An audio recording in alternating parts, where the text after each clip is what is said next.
Hi guys, இன்னைக்கு நம்ம பார்க்கக்கூடிய படம் என்னன்னா இருதயம். இந்த படம் வந்து ரொம்ப நாள் ஆயிடுச்சு. இருந்தாலும் இந்த படம் வந்து ரொம்ப ஒரு மெமரபுளாக இருக்கும். அதனால வந்து இந்த படத்தை பற்றி ரிவ்யூ பண்ணிடலாம். ஏன்னா கூடிய சீக்கிரம் வந்து தமிழ் டப்பிங்கில் வரும்னு நினைக்கிறேன். அதனால ரிவ்யூ பண்ணிடலாம் அப்படின்ட்டு தான் பண்ணுறேன். இந்த படத்தோடைய ஸ்டோரின்னு பார்த்தீங்கன்னாக்கா, நார்மலாக கேரளாவிலேருந்து சென்னை வர பையன் காலேஜ் படிக்கும்போது நிறையா ஃப்ரெண்ட்ஸு, ஒரு லவ், அதுக்கு ஒரு பிரேக்கப்பு, அதுக்கப்புறம் ஒரு லவ், எக்ஸ் லவரை வந்து கடுப்பேற்றுறதுக்காக ஒரு லவ், அதுக்கப்புறம் அந்த லவ் வந்து வேற ஒருத்தர் கூட ஜாயின்ட் ஆயிடுவாங்க, அதுக்கப்புறம் வேலை, அதுக்கப்புறம் ஒரு காதல், அதுக்கப்புறம் ஒரு கல்யாணம், அதுக்கப்புறம் படம் முடிஞ்சது. ஒரு காலேஜ் மெமரபிள். அருண் நீலகண்டன் அவர் லைஃப் வந்து அப்படியே சர்க்கிளாக அப்படியே வட்டம் போட்டு காமிச்சா எப்படி இருக்கும், அதுதான் படத்தோடைய ஸ்டோரி. அருண் நீலகண்டன் வந்து மோகன்லால் சாருடைய பையன், பிரணவ் மோகன்லால். அதுக்கப்புறம் ஹீரோயினுடைய பேர் வந்து 2 ஹீரோயின் இருக்காங்க. அந்த ஹீரோயினோட பேர் வந்து தெரியாதே.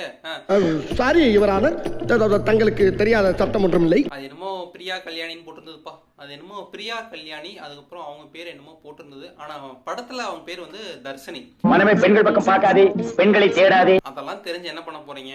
அது ஏதாவது புது ஹீரோயினா இருந்தா கூட பரவாயில்ல, நிறைய படத்துல நடிச்சிட்டாங்க. அதனால அவங்க பேர்லாம் தேவையில்லை. நான் டைரக்டா படத்துக்குள்ள போவோம். அருண் நீலகண்டன் வந்து பார்த்த செகண்ட்லேயே சொல்லிடுவாரு இவங்க வந்து கமிட்டடா இல்லையா அப்படின்னு. ஏன்னா அவங்க நடவடிக்கையிலே தெரிஞ்சிடும் அவங்க வந்து கமிட்டடா இல்லையா அப்படிங்கிறத வந்து ஜட்ஜ் பண்ணி சொல்லிடுவாரு. அந்த மாதிரி தான் தர்ஷினி அப்படிங்கிறவங்க பாக்குறாங்க.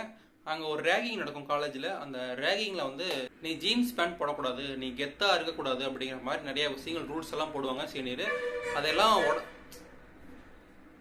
நீ அந்த ரேகிங்கில் வந்து நீ போய்கிட்டு இருக்கேன், கூட கூட பேசினா மறந்துட மாட்டேனா, நீ ஜீன்ஸ் பேண்ட் போடக்கூடாது, நீ வந்து ஒரு கெத்தா இருக்கக்கூடாது அப்படின்னு சொல்லி இந்த சாதி அமைப்புல வந்து ஒதுக்கி வைப்பாங்கல்ல, அந்த மாதிரி ஒதுக்கி வைக்கிறாங்க. நான் அப்படிதான்டா பண்ணுவேன் அப்படின்ட்டு ஜீன்ஸ் பேண்ட், ஷர்ட், அந்த கூலிங் கிளாஸ் எல்லாம் போட்டு கெத்தா வராரு. பத்தாவதுக்கு அவர் ஆளை கூப்பிட்டு வராரு. அவர் ஆள் வேற கெட்ட வார்த்தையில பேசுறதுக்கு இல்லாம சைகில இப்படி ஒன்று காமிச்சிட்டு போவாங்க.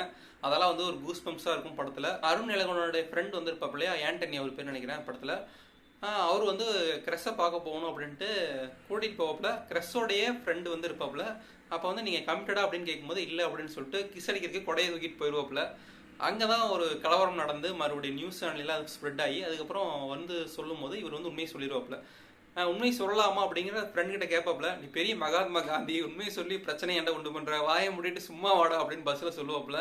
அந்த விஷயத்த மறைக்கலான்னு தான் பாப்பாப்புல ஹீரோ. ஆனா வந்து கொடையை கொண்டாந்து கொடுத்து இந்தா அப்படின்னு அவன் ஃப்ரெண்ட் வந்து யாரோ சொல்லிட்டு போயிடுவாப்புல. நீ அங்க இருந்தியா, அந்த ஸ்பாட்ல இருந்தியா, நீ தான் பண்ணியா அப்படின்னு கேட்டு அதோட அந்த லவ்வுக்கு வந்து பிரேக்கப். அதுக்கப்புறம் ஹீரோ வந்து காண்டாகி ஒரு வருஷம் ஆனதுக்கப்புறம் இவர் வந்து சீனியர் ஆயிரு இல்லையா, ஜூனியர் பசங்களா வருவாங்க இல்லையா, அந்த பொண்ணு மேல இருக்கிற காண்டில் வந்து இவர் நிறைய விஷயங்கள் பண்ணுவார். அதெல்லாம் வந்து நல்லாவே இருந்தது படத்துல. எக்ஸாம்பிளுக்கு சொல்லணும் அப்படின்னா, அந்த லவரை வந்து அந்த தலைமுடி விரிச்சு போட்டிருந்தா சூப்பரா இருக்கும், கர்லிங் ஏருக்கு வந்து சூப்பரா இருக்கும் அப்படின்னு வந்து சொல்லுவாப்புல. அதே வந்து ஜூனியர் பொண்ணு வரும்போது அதை நீ பண்ணு அப்படின்னு அந்த பொண்ணு முன்னாடியே காண்டு ஏற்றுறதுக்கு வந்து சொல்லுவாப்புல.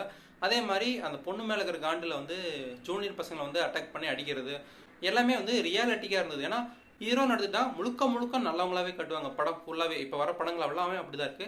ஒரு பொண்ணு வந்து நம்மளை ப்ரப்போஸ் பண்ணும்போது நமக்கு ஒரு லவ்வர் இருக்காப்புல இருந்தாலுமே அந்த இடத்துல அந்த பாயிண்ட்ல வந்து நமக்கு மனசுல என்ன தோணும், அந்த பொண்ணு கூட போய் சுத்தலாமே அப்படின்னு மனசு ஏங்கும் இல்லையா. அந்த பொண்ணு இவ்வளோ அழகா இருக்காளே, நமக்கு வேற கேர்ள் ஃப்ரெண்ட் இருக்கே அப்படின்னு ஒரு மனசு ஏங்கும் இல்லையா. அது வந்து இந்த படத்துல அழகா காமிச்சிருப்பாங்க. அதே மாதிரி தான் விரும்பின பையனுக்கு வந்து கல்யாணம் ஆகி அவன் வந்து ஒரு சந்தோஷமான லைஃப் வாழ்ந்துட்டு இருக்கான், நம்ம வந்து இந்த பையனை வந்து மிஸ் பண்ணிட்டோமே அப்படின்னு சொல்லிட்டு இன்டர்வலுக்கு மேலே அந்த சீன் வரும். அது ரொம்ப எமோஷனலாக இருக்கும். அது கேர்ள்ஸ் வந்து ஒன் சைடாக லவ் பண்ணிட்டு இல்லை லவ் பண்ண பையன் வந்து என்னைக்கோ ஒரு நாள் ரோட்டில் பார்க்கும்போது நமக்கு ஒரு ஃபீலிங் வரும் இல்லையா, அந்த ஃபீலிங் வந்து அந்த இடத்துல காமிச்சிருப்பாங்க. அந்த பொண்ணு வந்து அழுதுகிட்டே வரும். அது ஒரு மெமரபுளாக நல்லாயிருக்கும் பார்க்கறதுக்கு படத்தில். இதெல்லாம் தான் அந்த படம் வந்து ஜெயிக்கிறதுக்கு முக்கிய காரணம். படத்தோட ஹீரோவுக்கு வந்து கல்யாணம் ஆனதுக்கு அப்புறம் கூட தன்னுடைய எக்ஸோட வந்து பேசிகிட்டு இருப்பாங்க.